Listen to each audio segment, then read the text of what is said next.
அடுத்ததாக நானே program சொல்லிடுற time ஆனதுனால அடுத்த நிகழ்ச்சி வந்து பாத்தீங்கன்னா எடிஃபிகேஷன் இன் எக்லிஷியா. எடிஃபிகேஷன் இன் எக்லிஷியா அப்படிங்கிற ப்ரோக்ராம். இது கொடுக்கப்பட்டிருக்க நேரம் 45 நிமிடங்கள். நடத்தி கொடுப்பவர்கள் நம்முடைய அனுசவர் ரஞ்சித் மற்றும் அனுசவர் ரஜினி அவர்களை உடனடியாக வரும்படியாக அன்புடன் அழைக்கிறோம். நீங்க கைத்தறல் கொடுக்கிறீங்கன்னா உடனடியாக வர மாட்டாங்க. கிறிஸ்து இயேசுவுக்குள் மிகவும் பிரியமாக அழைக்கப்பட்ட அன்புக்குரிய சகோதர சகோதரிகளே, உங்கள் யாவருக்கும் நம்முடைய பிதாவாகிய தேவனாலும் நம்முடைய கர்த்தராகிய இயேசு கிறிஸ்துவினாலும் கிருபையும் சமாதானம் உண்டாவதாக. நம்ம நேரம் கம்மியா இருக்கிறதுனால நம்ம டைரக்டா என்ன பண்ணலாம்னா ப்ரோக்ராம்களை கலந்து போயிடலாம். நம்முடைய ப்ரோக்ராமுடைய தலைப்பு என்ன அப்படின்னு பாத்தீங்கன்னா எடிஃபிகேஷன்ஸ் இன் எக்லிஷியா அப்படின்ற தலைப்பு நம்ம பார்க்க போறோம். இதோட கான்செப்ட் என்ன அப்படின்னு பாத்தீங்கன்னா பிரயோஜனமான ஆவிக்குரிய 6 கூட்டங்கள் அப்படின்ற ஒரு கான்செப்ட் நம்ம கொண்டு வர போறோம். என்ன அப்படின்னு பாத்தீங்கன்னா நம்ம இங்க 6 டீம் இருக்கிறதுனால ஒவ்வொரு டீமுக்கும் ஒவ்வொரு கூட்டங்கள் கொடுக்கப்பட போகுது. ஆல்ரெடி கொடுத்தாச்சு, அந்த டீம் லீடர் கொடுத்துட்டோம். என்ன கேள்வி கேட்க போறோம் அப்படின்னு பாத்தீங்கன்னா நம்முடைய ஆவிக்குரிய ஜீவத்துல பக்தி விருத்தி உண்டாகும்னா என்ன செஞ்சா பக்தி விருத்தி உண்டாகும்ன்ற கான்செப்ட் அடிப்படையில நம்ம பார்க்க போறோம். 2 ரவுண்டு பார்க்க போறோம். ஒன்னு பார்க்கும்போது ஃபர்ஸ்ட் கேள்வி அடிப்படையில பார்க்க போறோம். அது முடிச்சதுக்கு அப்புறம் செகண்ட் செக்ஷன் என்னன்னா நீங்க பேசின விஷயங்கள்ல இருந்து ஃபீட்பேக் செக்ஷன் கேட்பாங்க. இதுதான் கான்செப்ட். ஸோ நம்ம டேரக்டா என்ன பண்ணலாம், டீமுக்குள்ள கேள்வி கேட்க ஆரம்பிச்சிடலாம். ஃபர்ஸ்ட் டீம் பெரிய வகுப்பு யார் வச்சிருக்கீங்க? ஓகே, உங்களுக்கு கொடுக்கப்பட்ட தலைப்பு சொல்ல முடியுங்களா? எல்லாமே ரெடியா இருங்க. சோ அடுத்த டீமுக்கு போயிட்டு இருக்கோம். நம்ம 6 குழு டீம் பார்க்க போறோம். ஃபர்ஸ்ட் பெரிய வகுப்புல கேள்வி டாபிக் மட்டும் சொல்லுங்க சிஸ்டர். யார் பேசுறாங்க? சிஸ்டர் தலைப்பு நான் சொல்லிடுறேன். நம்மளுக்கு இந்த கொடுக்கப்பட்ட டாபிக் பார்க்கும்போது மற்றவர்களிடத்தில் நம்முடைய பொறுப்பு அங்கிற ஒரு தலைப்பு கொடுத்துருக்கேன். மற்றவர்களுக்கு நம்முடைய பொறுப்பு அப்படின்ற ஒரு தலைப்பின் கீழாக இப்போ என்ன பண்ண போறாங்கன்னா நிறைய டிஸ்கஷன் எப்படி நடத்தி காமிக்க போறாங்க அந்த டீம் பார்க்க போறோம்.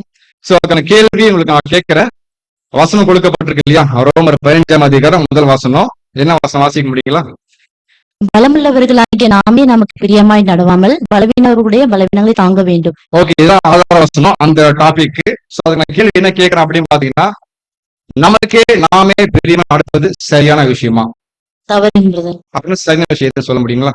எப்படி சரின்னு பாத்தீங்கன்னா ஃபர்ஸ்ட் வந்து நமக்கு பிரியமானதை ஃபர்ஸ்ட் செய்யக்கூடாது. அப்புறம் தேவனுக்கு பிரியமானதுதான் நம்ம செய்யணும். தேவனுக்கு பிரியமானது என்ன அப்படின்னு பாத்தீங்கன்னா நம்ம ஆண்டவராகிய இயேசு கிறிஸ்து புதிய ஏற்பாடுல கொடுத்திருப்பாங்க.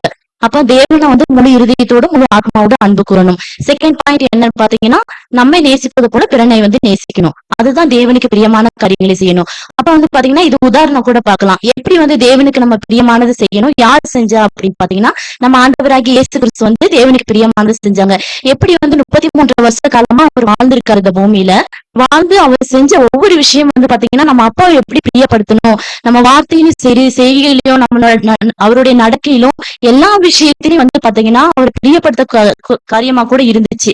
ஏன் அப்படின்னா பாத்தீங்கன்னா யோவான்ல கூட வசனம் கோட் பண்ணியிருப்பாரு, என்னை அனுப்பின பிதா என்னோட கூட இருக்கிறபடியால் அவருக்கு பிரியமானது செய்வேன், பிதா என்னை தனியே இருக்க விடுவதில்லைன்னு வசனம் இருக்கு. அப்ப அவர் செய்யற ஒவ்வொரு விஷயமே பாத்தீங்கன்னா அந்த 33 ஸ்பெசிபிக்கா பாத்தீங்கன்னா அந்த 3 வருஷம் தேவனுக்கு பிரியமான காரியம் மாத்திரமே செய்வாரு. அப்ப நம்ம பிரியமானதை ஏன் செய்யக்கூடாது ஒரு புது சிருஷ்டியா இருக்கிறவங்க நம்ம அப்படின்னா, ஏன்னா நம்ம கிரயத்துக்கு கொல்லப்பட்டிருக்கோம். ஏன்னா கொரிந்தியர்ல பவுல் கோட் பண்ணிருப்பாரு, நீங்க கிரயத்துக்கு கொல்லப்பட்டிருங்க. இயேசு கிறிஸ்து தன்னுடைய சொந்த ரத்தத்தை கொடுத்து நம்ம நம்ம வாங்கியிருக்காரு.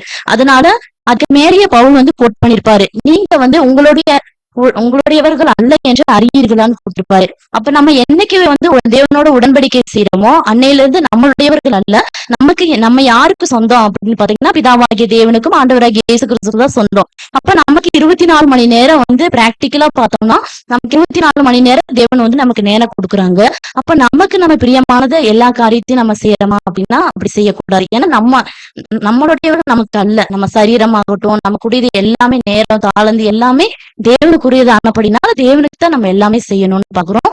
இன்னொன்னு வந்து பாத்தீங்கன்னா அப்ப தேவன் வந்து 2 விஷயம் ஒரு புது சிருஷ்டி வந்து தனிப்பட்ட முறையில எதிர்பார்ப்பாரு. எது பிரியமா இருக்கும் தேவனை வந்து பிரியப்படுத்துறது அப்படின்னு பாத்தீங்கன்னா ஒரு புது சிருஷ்டி தனிப்பட்ட முறையில வாழணும் அப்படின்னா வேத வாசிப்பு, செகண்ட் சப்ஜெக்ட் கேட்கறது, அப்புறம் சபை கூடி வருதல், சகோதர சகோதரிகள் கூட ஐக்கியமா இருக்கிறது, இதெல்லாம் தேவனை பிரியப்படுத்தக்கூடிய காரியமாக இருக்குது.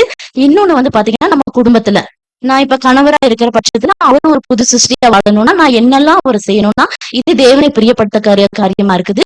ஒரு குழந்தையா இருக்கிற பட்சத்துல அந்த குழந்தையை எப்படி சத்தியத்துல வளர்க்கணும் அப்படின்னா அது தேவனை பிரியப்படுத்தக்கூடிய காரியமா இருக்குது. அந்த இடத்துல நம்ம சுயமோ நமக்கு பிரியமானதும் செய்யாம இப்ப தேவனுக்கு பிரியமானதையும் நம்ம செஞ்சோம்னா தேவனோட கொண்ட அந்த நம்ம உடன்படிக்கையை வந்து நம்ம மரணத்துக்குள்ளாக நம்ம நிறைவேற்றுவோம். இதுதான் தேவனுக்கு பிரியமான காரியம்.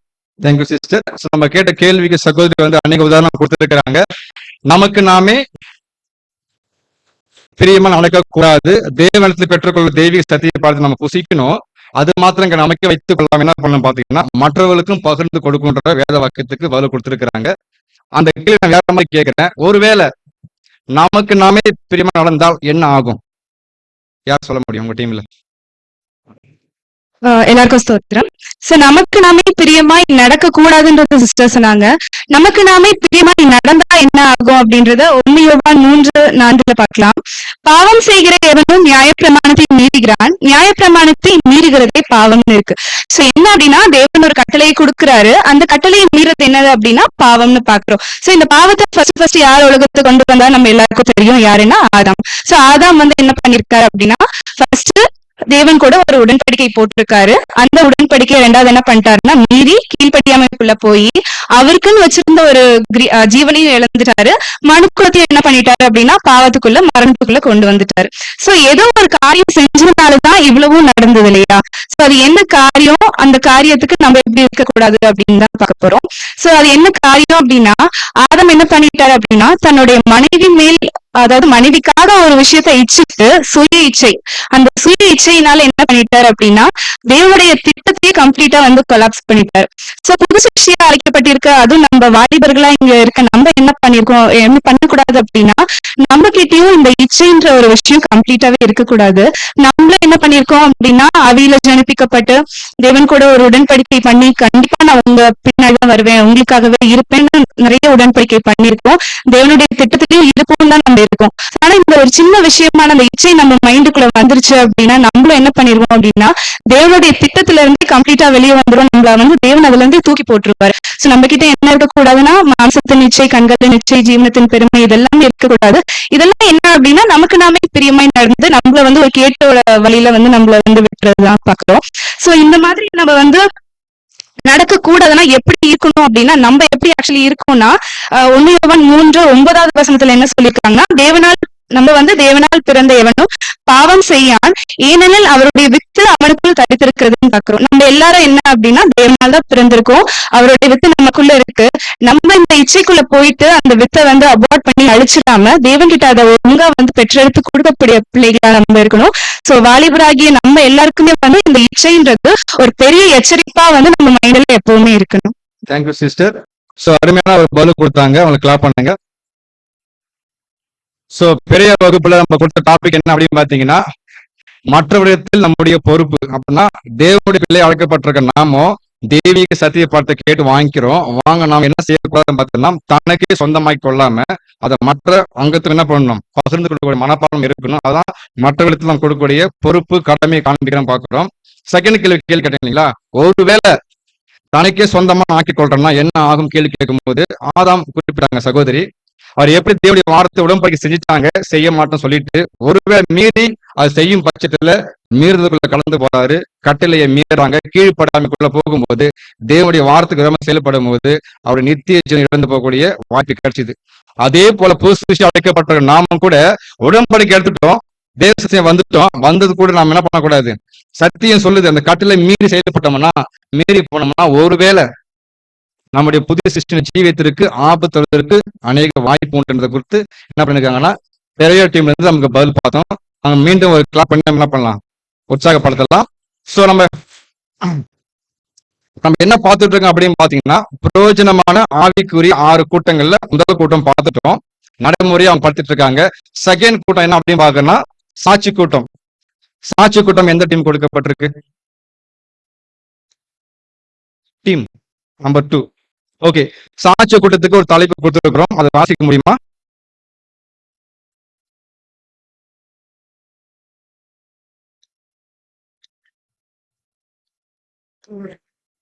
புயலின் மத்தியில் சமாதானம். Okay, thank you sister. சாட்சி கூட்டத்துக்கு தலைப்பு பாத்தீங்கன்னா புயலின் மத்தியில் சமாதானம். அப்படின்னா நான் என்ன கேள்வி கேட்க போறேன்னா, தேவனுடைய பிள்ளைங்களுக்கு உபத்திரம் கட்டாயம் உண்டு. அந்த உபத்திரத்தின் மத்தியில அவங்க அதை எப்படி ஜெயம் கொண்டு தேவ சமாதானத்துக்குள்ள கடந்து போனாங்க, இதுதான் கேள்வி. சோ உங்களுடைய அனுபவம் பண்ணுங்க, ஷேர் பண்ணுங்க, அந்த எக்ஸ்பீரியன்ஸ் உங்களுடைய சாட்சிக்கு பகிர்ந்து கொள்ளும்படியாக அன்போடு கேட்டுக்கொள்கிறோம்.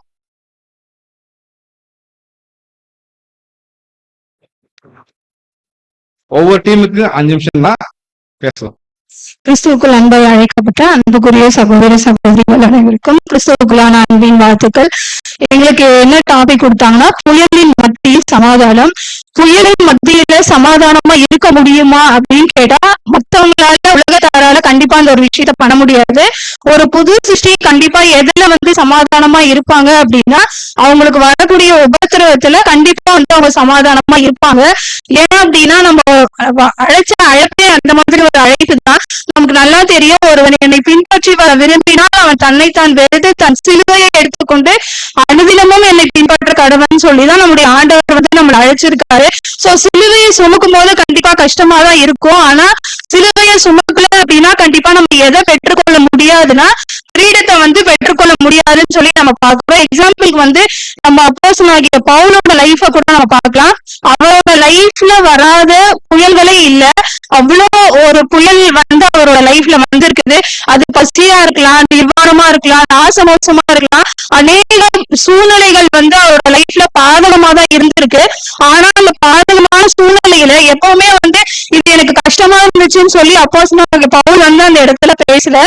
இது எனக்கு எப்பவுமே சந்தோஷத்தை தான் கொடுத்திருக்கு அப்படின்னு சொல்லிதான் எல்லா வசனத்தையுமே அவர் கோட் பண்ணிருக்கிறத நம்ம பாக்குறோம். அதே மாதிரிதான் ஒரு புது சிருஷ்டிக்கு எப்பவுமே உபத்திரவங்கள் அது புயலா தெரியாது.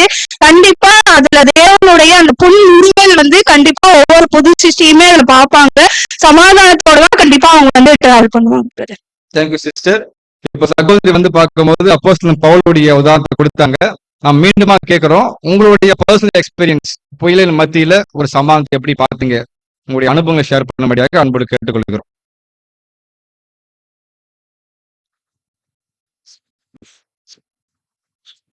சொந்த அனுபவங்களை பகிர்ந்து கொள்ளும்படி கேட்டுக்கொள்கிறோம்.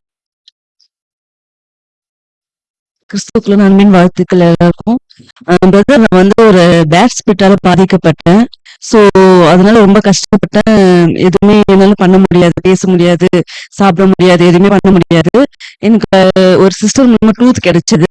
சோ அதுக்கப்புறம் தான் அந்த ட்ரூத் கொஞ்சம் கொஞ்சமா கிடைக்க அது நான் டேஸ்ட் பண்ணதான் எனக்குள்ள அந்த ஒரு பேட் ஸ்பிரிட் போய் காடோட ஸ்பிரிச்சுவல் ட்ரூத் அது வந்த பிறகுதான் நான் நார்மல் ஹியூமன் பீங்கா இருந்தேன். அதுக்கப்புறம் என்னால நார்மலா இருக்கவே முடிஞ்சது, தூங்க முடிஞ்சது, சாப்பிட முடிஞ்சது, எல்லாமே முடிஞ்சது. சோ அது ட்ரூத்ஃபுல்லா கேட்கதான் எனக்கு மைண்ட் அளவுலயும் சரி, பிசிக்கலாவும் சரி ஒரு ரிலீஃப் கிடைச்சது, ஒரு சமாதானம் கிடைச்சது. அவ்வளவுதான்.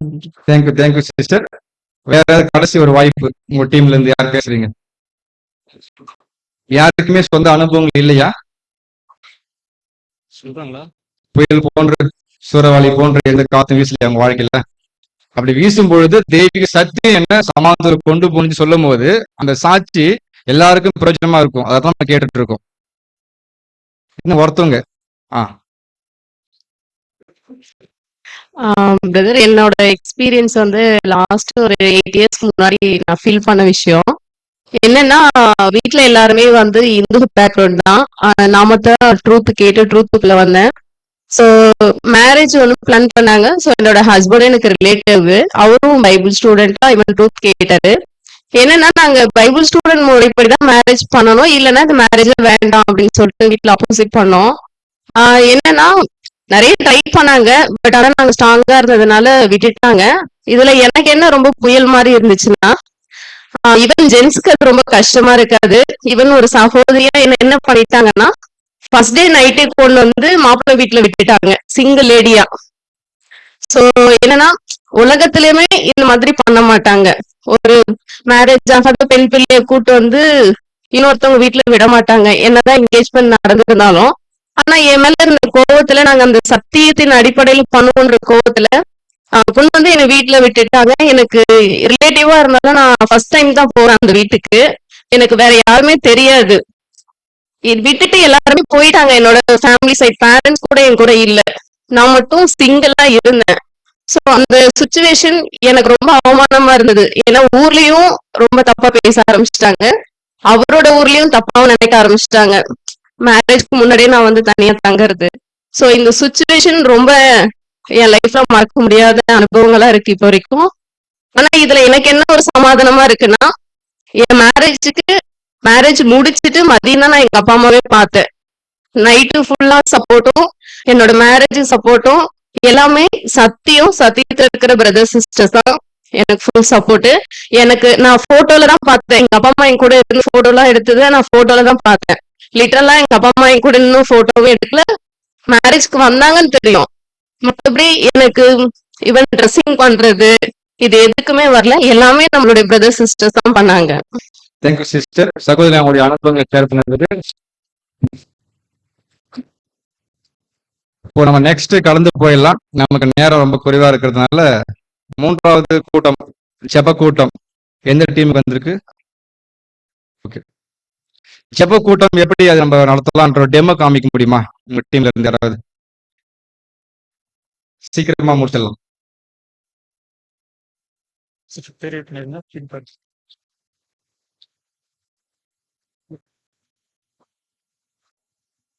ஓகே, ஒரு ஜெபக்கூடம் நம்ம நடத்த போறோம் சகோதர சகோதரிகளே. ஒரு வசன பகுதியை நம்ம வாசிச்சு இந்த ஜெபக்கூட்டத்தை நம்ம ஆரம்பிக்கலாம். 116 சங்கீதம் 15 வசனம். சகோதரி ஒருத்தங்க வாசிங்க.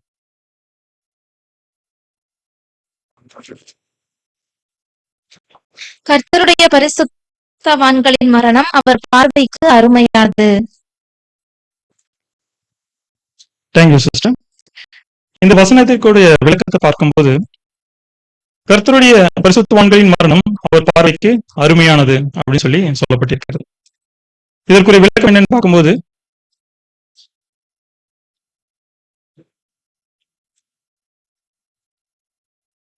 எப்போ வந்து தேவன் ஒருவரை பரிசுத்தவான் அப்படின்னு சொல்லி அழைக்கிறாருன்னும் போது, தேவனோடு நல்மனசாட்சியின் உடன்படிக்கை பண்ண பிறகுதான். ஜஸ்டிபிகேஷன், சாண்டிபிகேஷன், குளோரிபிகேஷன், 3 கான்செப்ட்ஸ் இருக்கு. இதுல வந்து எப்போ வந்து ஆண்டவராக இயேசு கிறிஸ்துவினுடைய ஈடுபடியை நம்ம விசுவாசிக்கிறோமோ, அப்போ வந்து நம்ம நீதிமான் அப்படின்ற ஒரு ஸ்தானத்திற்குள்ளாக தேவன் நம்மளை வந்து கருதுறாரு. 2வது, நம்மளுடைய ஞானஸ்தானத்தின் மூலமாக நம்மளை இந்த பரிசுத்தமான ஆகிறதுக்கான ஒரு ஊன்றுகோலா அந்த பகுதி இருக்கு அப்படின்னு சொல்லி நம்ம பார்க்கிறோம். அப்போ நம்ம வந்து அப்பவே நம்மளுடைய ஞானஸ்தானத்திலே நம்மளுடைய சரீரம் மறிக்குதா அப்படின்னு சொல்லி பார்க்கும்போது, அது வந்து மறித்ததாக தான் எண்ணப்படுது. ஆனா அது வந்து நம்மளுடைய பழைய மாமிசம் பாத்தீங்கன்னா மறிக்கிறது இல்லை. ஆனா நம்மளுடைய மரணம் வந்து தேவனுடைய பார்வையில பிரியமா இருக்கணும்னா, நம்ம ஞானஸ்தானத்தில் எடுக்கிறதுக்கு மட்டும் அவருடைய வாழ்க்கையில வந்து பிரியமா இல்லை. நம்மளுடைய வாழ்க்கையில வந்து நம்ம வாழும்போது ஒவ்வொரு நாளும் அவருக்கு ஜீவபடியா நம்மளை ஒப்பு கொடுத்து அவருக்கு பிரியமான காரியங்களை செய்து நம்ம மறிக்கும் போதுதான் அந்த மரணம் தான் நம்மளுடைய வாழ்க்கையில வந்து தேவனுக்கு பிரியமான காரியமா இருக்கு அப்படின்னு சொல்லி கூட நம்ம பார்க்கிறோம். அதுதான் ஆண்டவராகிய இயேசு கிறிஸ்து தன்னுடைய வாழ்க்கையில சொல்றாரு, நான் முழுக வேண்டிய இன்னொரு ஸ்தானம் உண்டு அப்படின்னு சொல்லி சொல்றாரு. அது படுமளவும் நான் எவ்வளவோ நெருக்கப்படுகிறேன் அப்படின்னு சொல்றாரு. அதனும் போது அவர் எதை சொல்றாரு அப்படின்னு பார்க்கும்போது, அவருடைய கல்வாரி சிலுவையில மரித்த அந்த மரணத்தை குறிப்பிட்டாரு அப்படின்னு சொல்லி கூட நம்ம பார்க்கிறோம். அப்படிதான் நம்ம வாழ்க்கையில கூட நம்ம வாழ்றது, தேவனுடைய வாழ்க்கையில் வந்து தேவனுக்காக நம்ம வாழ்றோம் அப்படின்னா நம்ம ஒரு பேப்டிசம் எடுத்தா மட்டும் பத்தாது.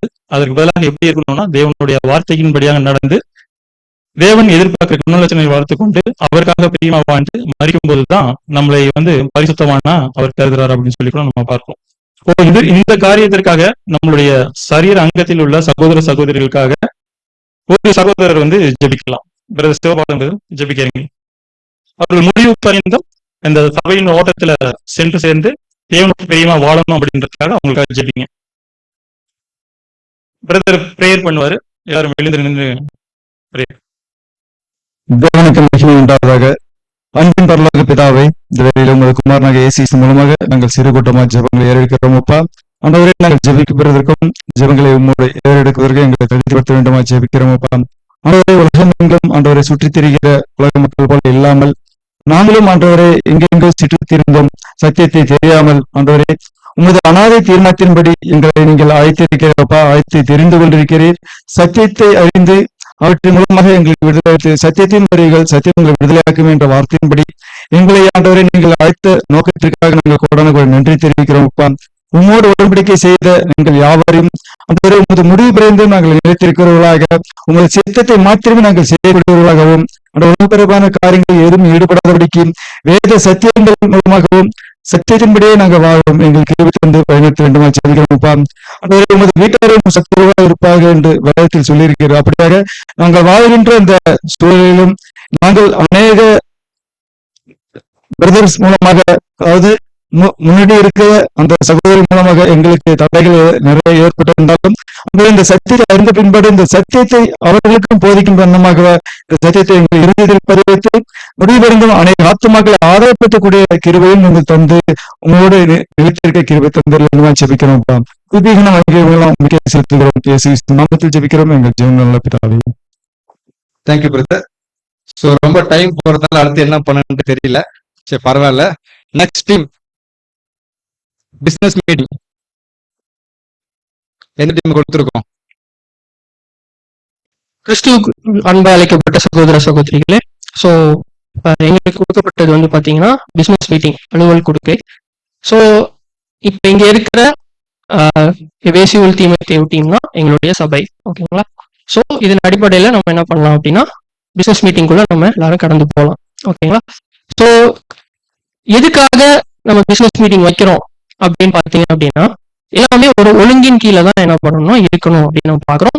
பிதாவாகிய தேவனும் ஒரு ஒழுங்கின் கீழே நம்ம இருக்கணும்னா தேவனோட தெய்வீக திட்டமே நமக்கு இருக்குன்னு பார்க்குறோம். ஸோ அதன் அடிப்படையில நமக்கு தேவன் சகோதரர்களை மூப்பர்களை அவங்களுக்கு கொடுத்துருக்காரு. ஸோ அவங்க மட்டும் டிசிஷன்ஸ் எடுக்க மாட்டாங்க, சபையாரு மத்தியில தான் என்ன ஆக்கப்படும் பார்த்தீங்கன்னா டிசிஷன்ஸ் எடுக்கப்படும். ஸோ அது ஏன் அப்படின்னு பார்த்தீங்கன்னா நம்ம எல்லாரும் சேர்ந்துதான் கிறிஸ்துவின் சபை அழைக்கப்பட்டிருக்கோம். ஸோ அதனால ஒவ்வொருத்தருக்கும் ஒவ்வொரு கருத்துக்கள் இருக்கும்.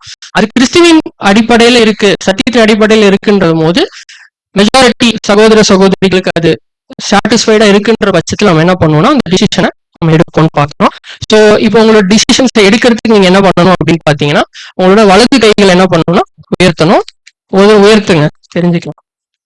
சரி, ஓகே. ஸோ இதெல்லாம் வந்து நீங்க ஒப்பு கொடுக்குறீங்க, அதாவது அக்செப்ட் பண்றீங்க அந்த பாயிண்ட் அப்படின்னு சொல்லி நீங்க சொல்ற விஷயம். சரியா? ஸோ இதை ஆரம்பிக்கலாம். ஸோ சகோதர சகோதரிகள் உங்களுடைய கருத்துக்களை நீங்க என்ன பண்ணலாம்னு பாத்தீங்கன்னா பதிவு செய்யலாம். சகோதரி ஜாய். பிரதர், எனக்கு ஒரு சின்ன சஜஷன் சொல்லலாங்களா? பிரதர், ஆக்சுவலா வந்து பாத்தீங்கன்னா நம்மளோட ஃபாரின்ல உள்ள பிரதர்ஸ் அண்ட் சிஸ்டர்ஸ் நல்ல முதிர்ச்சி அடைஞ்ச ஒரு எக்லீஷியாவா இருக்கவங்க வருடத்துக்கு ஒரு வாட்டி இயர்லி ஒன்ஸ் அல்லது 6 months ஒன்ஸ் தான் வந்து அங்கெல்லாம் சப்ஜெக்ட்ஸே பிரதர்ஸ் வந்து பிரசன்ட் பண்றாங்களாம். அநேக நேரங்கள்ல பாத்தீங்கன்னா பிரின் டிஸ்கஷன் தான் ரொம்ப பியூட்டிஃபுல்லா அங்க வந்து போயிட்டு இருக்கு பிரதர். ஃபார் எக்ஸாம்பிள், நம்ம கண்ணு முன்னாடி வாழ்ந்து கொண்டிருக்கிற பரிசுத்தவான்களா இப்ப இருக்கிற நியூ அல்பேனியா எக்லீஷா கூட நம்ம எடுத்துக்கலாம். சோ அங்க வந்து வெறும் 13 சகோதர சகோதரிகள் தான் இருக்கிறாங்க. சோ அவங்க எல்லாரும் சேர்ந்து டிஸ்கஸ் பண்ணி கொண்டு வந்த புக்ஸ் பாத்தீங்கன்னா ஏராளமான புக்ஸ். ஃபார் எக்ஸாம்பிள் பாத்தீங்கன்னா இப்ப நம்ம படிச்சுட்டு வந்திருக்கோம் இல்லையா, so big lessons from little books வந்து ரொம்ப பியூட்டிஃபுல்லா இருந்தது. சோ அது மட்டும் இல்லாம ரெவலேஷன் ஆகட்டும், டேனியல் ஆகட்டும், First Corinthians, Second Corinthians, parables and contexts, இந்த மாதிரி அநேக ரோமன்ஸ், இதுல உள்ள டீப் ஸ்டடிஸ் எல்லாமே ஒரு எக்லீஷியாவா சேர்ந்து டிஸ்கஸ் பண்ணி ஒரு புக்காவே பிரசன்ட் பண்ணிருக்காங்க. இதனால அநேக எடிபிகேஷன் அங்க நடந்ததா நம்ம கேள்விப்பட்டிருக்கோம். சோ இந்த ஒரு சஜஷன் முன்னாடி வைக்கணும். சோ அநேக நேரத்துல நம்ம இத பண்றது இல்ல. சோ பண்ணா நம்ம சபையிலயும் கொஞ்சம் நல்லா இருக்கும்னு தோணுது பிரதர். தேங்க்யூ.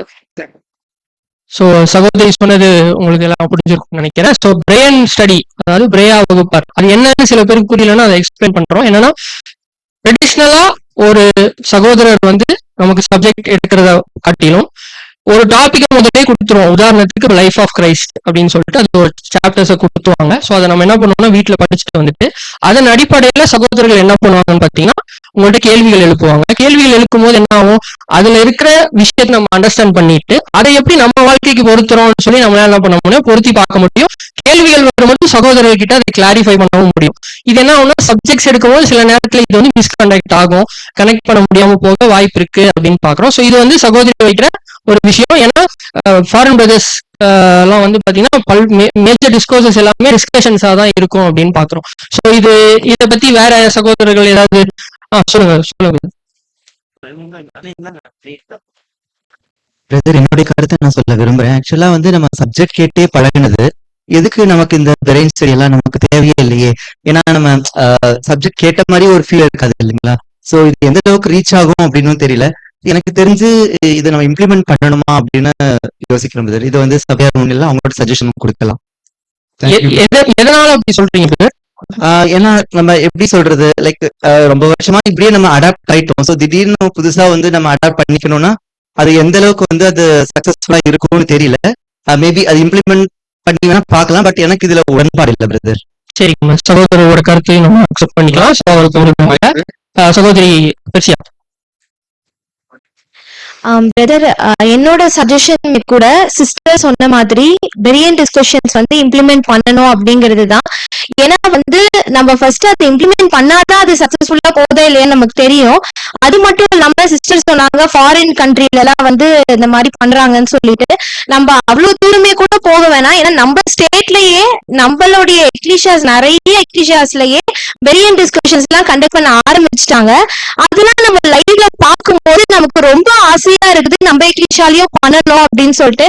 ஏன்னா வந்து சப்ஜெக்ட்னு வரும்போது ஒரு கான்செக்ரேட்டட் பிரதர் அவருடைய ஹோலி ஸ்பிரிட்டை யூஸ் பண்ணி எடுக்கிறதே அவ்வளோ எடிஃபிகேஷன் நம்மளுக்கு கொடுக்குது அப்படின்னா அத்தனை ஒரு 50 பேர் இருக்கும் எக்லிஷியாலனா அத்தனை கான்செக்ரேட்டட் நியூ கிரியேஷன்ஸோட ஹோலி ஸ்பிரிட்டோ ஒர்க் ஆகி அந்த இடத்துல பாயிண்ட்ஸ் வெளியில வரும்போது அது இன்னும் எவ்வளவு எடிஃபிகேஷனா நமக்கு இருக்கும் இல்லைங்களா. அதனால கண்டிப்பா இது பண்ணலாம் அப்படின்றத என்னோட சஜஷன். ஏன்னா ரீசெண்டா நான் வந்து ஒரு ரீப்ரிண்ட் ஆர்டிகல் படிச்சேன். அதுல வந்து ரீப்ரிண்ட் நம்பர் வந்து 5918ல பேஜ் 200ல ரசல் பிரதர் என்ன எழுதி இருக்கிறாருன்னா good best better Bible study அப்படின்னு ஒரு டாபிக் இதுதான். அதுல பிரில்லியன்ட் டிஸ்கஷன்னா எல்லா ஸ்டடியோட ரொம்ப இம்பார்ட்டண்டா எடிஃபிகேஷன் அதிகமா இருக்கக்கூடிய ஒரு ஸ்டடி அப்படின்னு சொல்லி எழுதியிருக்காரு பிரதர். அதனால நம்ம அது பண்ணோம்னா கண்டிப்பா நல்லா இருக்கும் அப்படின்றதா என்னோட சஜஷன் பிரதர். தேங்க்யூ. சகோதரி அவங்க சஜஷன் வச்சிட்டாங்க பிரதர். தேங்க்யூ. ஓகே, சோ இதுல இருந்து நம்ம சகோதர சகோதரிகளா நம்ம பிரெயின் டிஸ்கஷன் வைக்கலாமா இல்லையான்னு வைக்கலாம்ன்றவங்க கை ஊத்துங்க. வைக்கலாம். Okay, thank you. Next cottage meeting.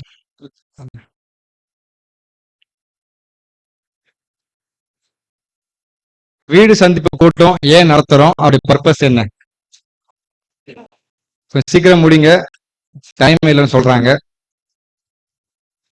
அனைத்து பரிசுத்தவான்களுக்கும் அன்பின் வாழ்த்துக்கள். இப்ப நம்ம அடுத்த நம்மளுடைய பக்தி விருத்திக்கு ஏதுவான முக்கிய கூட்டங்கள்ல ஒரு கூட்டம் வந்து வீடு சந்திப்பு கூட்டம் அப்படின்னு சொல்லிட்டு நம்ம பாக்குறோம். காட்டேஜ் மீட்டிங் அப்படின்னு சொல்லிட்டு இப்ப வந்து நம்ம டீம் வந்து நம்ம சபை அப்படின்னு வச்சுக்கிட்டா இப்ப நாங்க எல்லாருமே வந்து தொடர்ந்து எங்களுடைய சகோதரர்கள ஒவ்வொரு வீட்டுக்கும் நாங்க மாசத்துக்கு ஒரு தடவையோ 2 தடவையோ வந்துட்டு நாங்க வந்து காட்டேஜ் மீட்டிங்ஸ் வந்து அட்டன் பண்றோம். காட்டேஜ் மீட்டிங்ஸ் வீடு சந்திப்பு கூட்டம் அப்படின்றது யாரோ ஒரு சகோதரனோ இல்ல சகோதர வீட்டுக்கு நாங்க வந்து பர்சனலா மாசத்துக்கு ஒரு தடவையோ மாசத்துக்கு 2 தடவையோ நாங்க போயிட்டு நாங்க இந்த மாதிரி ஒரு ஃபெலோஷிப் வந்து சபையில் மட்டும் இல்லாம இன்னும் கொஞ்சம் நம்மளோட ஃபெலோஷிப் அடுத்த லெவலுக்கு கொண்டு போற மாதிரி பர்சனல் ஃபெலோஷிப்காக நம்ம வந்து வீட்டுக்கும் நம்ம போகக்கூடிய சூழ்நிலைகள் இருந்து வீட்டுக்கு நம்ம போகக்கூடிய சூழ்நிலைகள் இருக்கிறதுனால நிறைய விஷயங்கள் நம்ம சகோதர சகோதரிகள் கிட்ட நம்ம கத்துக்க முடியுது. சகோதர சகோதரிகள் எதை கோத்ரூ பண்றாங்க அப்படின்றத நம்ம பார்க்க முடியுது. இப்போ நம்ம சபையிலே கூட சபையில நம்ம பேசக்கூடிய சகோதர சகோதரிகள் வாய்ப்பு வந்து கொஞ்சம் கம்மியா இருக்கலாம்.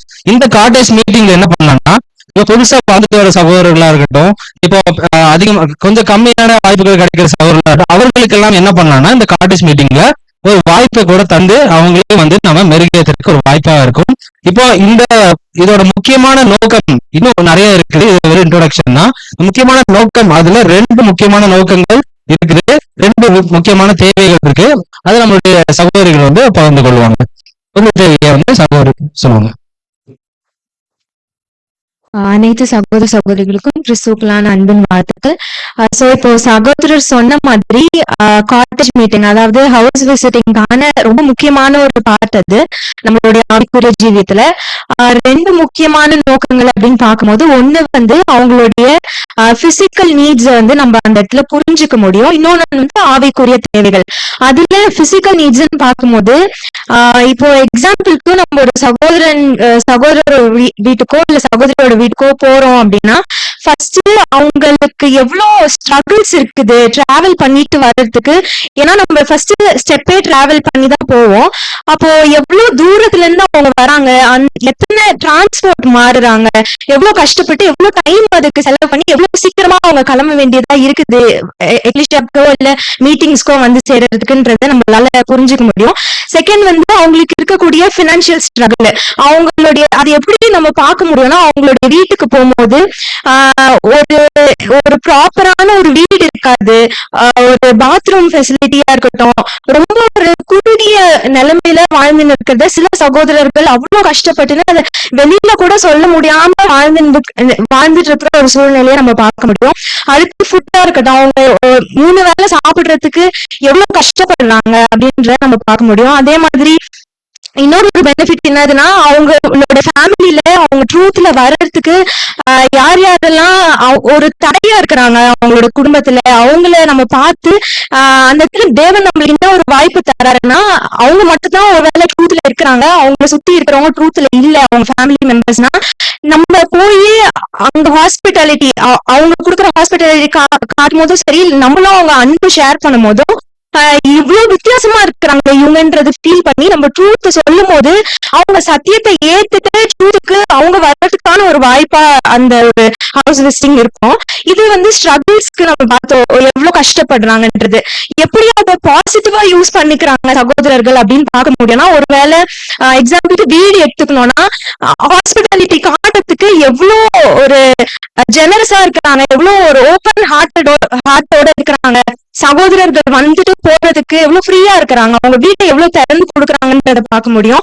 அதே மாதிரி அவங்களுக்கு இருக்கக்கூடிய ப்ராப்பர்ட்டிஸா இருக்கட்டும், அவங்களுடைய ஃபெசிலிட்டிஸ் தேவன் அவங்களுக்கு ஒருவேளை நல்ல நிலையில தேவன் அவங்களை உயர்த்தி வச்சிருந்தாருன்னா அது கார் கொடுக்கறதா இருக்கட்டும், இல்ல ஏதோ அவங்களோட உடைமைகள் எதோ வந்து சகோதரர்கள் கொடுக்கறதா இருந்தாலும் அது முழு மனசோட எவ்வளவு அவங்களால முடியுமோ அதை பண்ணுவாங்க. முக்கியமா ஹெல்த்துமே நம்ம எடுத்துக்கலாம்.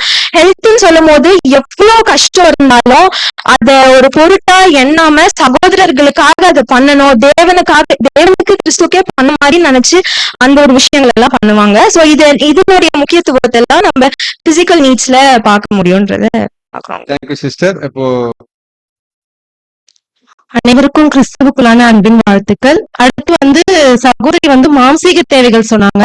சோ காட்டேஜ் மீட்டிங்ல பார்த்தோம்னா நமக்கு ஸ்பிரிச்சுவல் ஆவிக்குரிய தேவைகளுமே நிறைய வந்து சந்திக்கப்படுது. அதுல முதலாவது பார்க்கும்போது சப்ஜெக்ட், கண்டிப்பா காட்டேஜ் மீட்டிங்ல ஒரு சப்ஜெக்ட் வந்து பிரசன்ட் பண்ணுவாங்க. சோ அப்படி இருக்கும் போது அந்த சப்ஜெக்ட எல்லாருமா சேர்ந்து நம்ம சகோதரி சொன்ன மாதிரி டிராவல் பண்ணிட்டு அங்க ஒரு சப்ஜெக்ட் கேட்கும் போது அது வந்து இன்னும் டீப்பரான நமக்கு ஸ்பிரிச்சுவல் எடிஃபிகேஷனை நமக்கு கொடுக்கும். அங்கேயுமே நம்மளோட ஆவிக்குரிய வளர்ச்சியும் அதிகமா இருக்கும். அது மட்டும் இல்லாம இந்த இடத்துல வந்து எல்லாருமே டிராவல் பண்ணிட்டு போகும்போது என்ன ஒரு விஷயம் வந்து கிளியர் ஆகும்னா, சில பேர் வந்து வீடு எக்லிஷால இருந்து தூரமா இருக்கும்.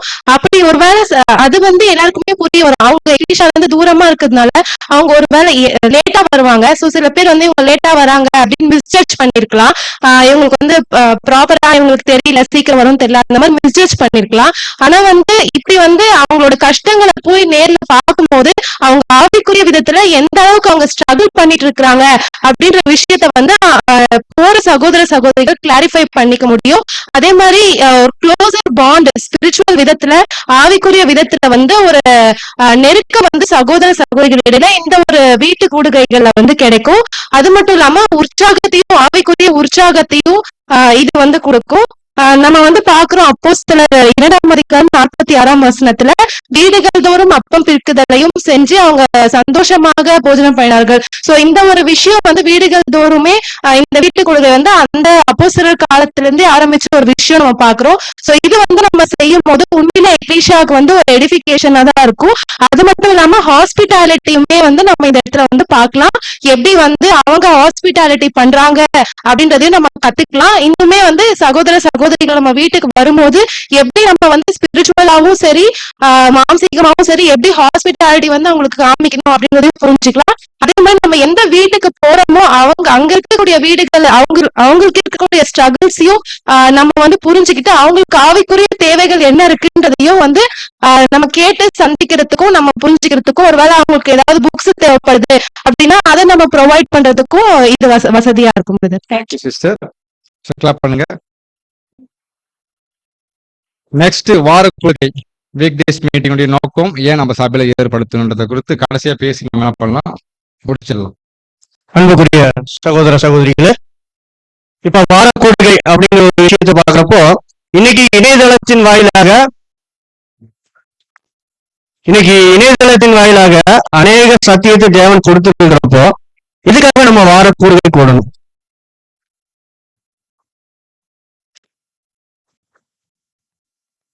பிரதர், ஏன் நம்ம வாரக்குடுகை கூடணும் அப்படின்னா, நம்ம சகோதர சகோதரிகளை சண்டே மட்டும் பாக்குறது இல்லாம வீக் டேஸ்லயும் பார்க்க முடியும். அவங்க கிட்ட நிறைய ஃபெலோஷிப் வச்சுக்க முடியும்.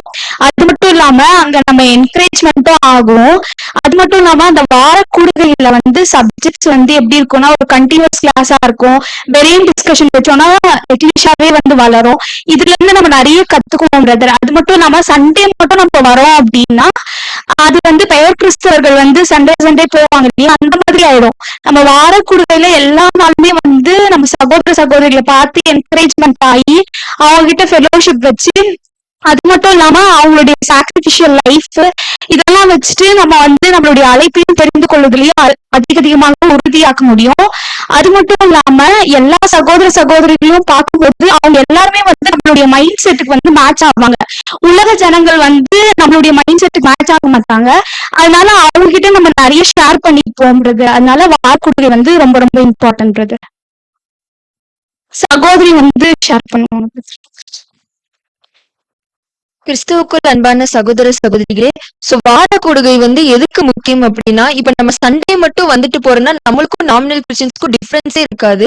நம்ம அதிகமாக போதிக்கப்படுற இடம் நம்மளுக்கு வாரக்கூடுகை. எப்படின்னா நம்ம டெய்லி நம்ம கடவுளோட எங்கேஜ் ஆகாதான் நம்மளுக்கு இருக்கிற நம்ம கெட்ட சிந்தனை இந்த மாதிரி நிறைய தாட்ஸ் இருக்கும். நம்ம நம்ம சகோதர சகோதரியை பார்த்து நிறைய சோகங்கள், நம்ம நியூ கிறிஸ்டியன் லைஃப்ல நிறைய ட்ரையல்ஸ் இருக்கும்னு தெரியும். சோ நம்ம தேவன் நம்ம சகோதர சகோதரிகள் மூலியமா கூட நம்மகிட்ட பேசலாம். இப்ப எல்லாரும் சொன்ன மாதிரி பெரியன் டிஸ்கஷன், கண்டினியூஸ் ஸ்டடி இந்த மாதிரி நம்ம நிறைய பண்ணும்போது நம்மளுக்கு நம்மளோட இந்த உலக பிரகாரமான சிந்தனைகள் எல்லாம் போய் நம்ம தேவனுடைய ஸ்பிரிச்சுவல் சிந்தனை அதிகமா வரும். இது சபையின் வளர்ச்சியில ஓடுறதுக்கு ரொம்ப யூஸ்ஃபுல்லா இருக்கும். அது மட்டும் இல்லாம கடைசி காலத்துல அன்பு தணிந்து போகும்னு சொல்றாங்க. வார வாரம் நம்ம இந்த மாதிரி வைக்க நம்ம பிரதரி லவ் ரொம்ப இன்க்ரீஸ் ஆகும். அது மட்டும் இல்லாம ஒரு வசனம் பார்த்தோம்னா ஆக்ட் 17:11 அந்த பெருவப்பட்டத்தை மனோவாஞ்சையாய் தினந்தோறும் பண்ணாங்க. ஒரு நாள் 2 நாள் தினந்தோறும் அது சும்மா கேட்டோம் போனோம்னு இல்லாம தினந்தோறும் அதை ரிசர்ச் பண்ணனால்தான் அவங்க நற்குணசாலிங்களா இருந்தாங்கன்னு பாக்குறோம். சோ நம்ம உடஞ்ச பாத்திரம் தான். நம்ம நம்ம சத்தியத்தை நிரப்பிக்கிட்டே இருக்கும் போதுதான் அது ஃபுல்லாவே இருக்கும். அப்படின்றப்ப நம்ம தினந்தோறும் சத்தியத்தை கேட்டதுல தியானிச்சோம்னா நம்ம சபையாக இருக்கு அது நல்ல உதவி செய்யும். ஓகே, தேங்க்யூ சிஸ்டர், கிளாப் பண்ணுங்க. சோ நம்ம முடிச்சுக்கலாம். எல்லாரும் பேச வேண்டிய ஆர்வம் இருக்குதா, பட் நம்ம டைம் கொடுக்குங்க யாரும் இல்ல. சோ என்ன பண்ணலாம் அப்படின்னு பார்த்தோம்னா ரிவிஷன் பண்ணி முடிச்சிடுறோம். சோ பெரிய வகுப்புல நடத்தும் பொழுது ஒரு சகோதரர் மட்டும் பேசுவாங்க, எல்லாரும் கேட்போம். ஆனா அதே டாபிக் கொடுத்து ஹோல் எக்லிஷா படிக்கும் போது எல்லாருக்கும் என்ன உண்டாகுதுங்களா, சத்திய அறிவு அதிகரிக்கும், அவங்களும் ஆவிக்குரிய ஜீவத்துல எடிஃபை ஆகிறதுக்கு வாய்ப்பு உண்டுன்றத பார்த்தோம். செகண்ட் பார்க்கும்போது சாட்சி கூட ஏன் நடத்துறோம் அப்படின்னு பாத்தீங்கன்னா, ஒரு புது சிருஷ்டி தன்னுடைய ஆவிக்குரிய ஜீவத்துல பாதிக்கப்பட்டிருக்கும் பொழுது அதை எப்படி மேற்கொண்டு முன்னேற்றம் அடைஞ்சாங்க அப்படின்னு சொல்லும் பொழுது மற்ற சின்னதம் உண்டாகுது, அவங்க மீது ஒரு அனுதாபம், கருணை, இரக்கம் உண்டாகும். எப்படி என் சகோதரி கஷ்டப்பட்டிருக்காங்கன்ற ஒரு ஐக்கியம் ஏற்படும். அதே மாதிரி இன்னொரு விஷயம் பார்க்கும்போது அவங்க எப்படி ஃபீல் பண்ணாங்களோ அந்த ஃபீல்டுக்குள்ள ஒரு சகோதரி போயிட்டு இருக்கலாம், அவங்களுக்கு அது மிகப்பெரிய ஒரு ரெமடியா கூட காணப்படும் பார்க்கிறோம். மூன்றாவது ஜெப கூட்டம் பார்க்கும் பொழுது ஒரு சகோதரனுக்காக ஒருத்தன் ஜெபிக்கும் பொழுது நான் வசனம் வாசிப்பு இல்லையா, ஒரு அவையும் பாடுபட்டா என்ன ஆகும், துடிக்கக்கூடிய தன்மை. அப்படின்னா ஒரு ஐக்கியத்தை பலப்படுத்துவது, நீயும் நானும் வேறு அல்ல, கிறிஸ்துவின் சரீரமா காணப்படுற ஒரு ஒன்னஸ் கிரேட் பண்ணி பாக்குறோம். அடுத்து பார்க்கும் சாட்சி கூடுகை, பிசினஸ் மீட்டிங் பாக்குறோம். முக்கியமான மீட்டிங் இது. எல்லா கூடுகை ஏற்படுத்தணும்னாக்கா என்ன நடக்குதுங்களா, இந்த பிசினஸ் நடக்கணும். அங்கதானே பண்ணணும். தேவனுடைய ஒழுக்க ரீதியான ஒரு முறைமைகளை எப்படி ஏற்படுத்துவது, ஆவிக்குரிய கூட்டம் எப்படி நம்ம நடத்தலான்றத அனைத்து பரிசுத்தம் சேர்ந்து முடியக்கூடிய ஒரு கூட்டமா பார்க்க முடியுது. அது மிகப்பெரிய ஒழுங்குன்னு பாக்குறோம். நெக்ஸ்ட் வீடு சந்திப்பு கூட்டத்தை பார்க்கும்போது ரெண்டுத்தையே சொன்னாங்க சகோதரர்கள். ஒரு புது சிருஷ்டியை பார்க்கும்போது அந்த சகோதரிய மாம்சிக்கு தேவை என்னன்றத பார்க்கும்போது உதவும் மனப்பான்மை, அவங்க எப்படி எந்த சுச்சுவேஷன் கடந்து வராங்க, என் சகோதரர் எந்த அளவுக்கு கஷ்டப்படுறா பார்க்கும்போது பாதம் கழுவக்கூடிய வாய்ப்பு அதிகமாகும், அவங்க உதவக்கூடிய மனப்பான்மை அதிகமாகும். ரெண்டாவது பார்க்கும்போது ஸ்பிரிச்சுவல்ல நிறைவே காணப்பட்டா ஊக்கம் அளிக்கலாம். ஒருவேளை குறைவே காணப்பட்டா என்ன பண்ணலாம், ஆவிக்குரிய புத்தகம் கொடுத்து அவங்களும் கிறிஸ்துக்குள்ள அதிகமா முன்னேற்றம் அடைவதற்கு ஒரு வாய்ப்பு உண்டு பண்ணலான்றதை பாக்குறோம். கடைசியா பார்க்கும்போது வார கூட்டுக்கு சகோதரர் சொன்னாங்க, நம்ம ஒவ்வொரு வாரமும் சந்திக்கிறோம், ஞாயிற்றுக்கிழமை மட்டும் சந்திக்கிறோம். பார்க்கும்போது ஃபர்ஸ்ட் சத்துருக்கியவை முடிச்சுட்டு போனதுக்கு அப்புறம் ஸ்தோத்திரம், அவ்வளவுதான். இடைப்பட்ட காலத்துல நம்மளுடைய உறவு எவ்வளவு தெரியல.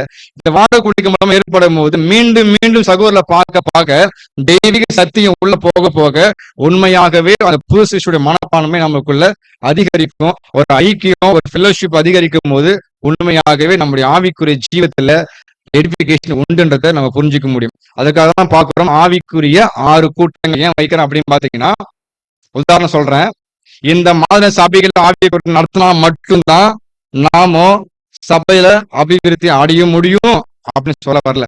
மாறா என்ன சொல்றீங்களா, இந்த மாதிரி ஆவிக்குரிய கூட்டங்களுக்குள்ள அபிவிருத்தி இருக்குன்னு சொல்ல வரோம், ஆவிக்கு வளர்ச்சி இருக்குன்னு சொல்ல வரோம். ஒரு லைன் சொல்லணும்னாக்கா, நாங்க இப்படி கட்டளையாக திணிக்கல, மாறாக அன்போடும் அக்கறையோடும் என்ன பண்றோம், இதை உங்க மத்தியில விருக்கின்ற பாக்குறோம். தேவன் தாமே இந்த வார்த்தையை ஆசீர்வதித்து வளர்த்துவராக. ஆமென்.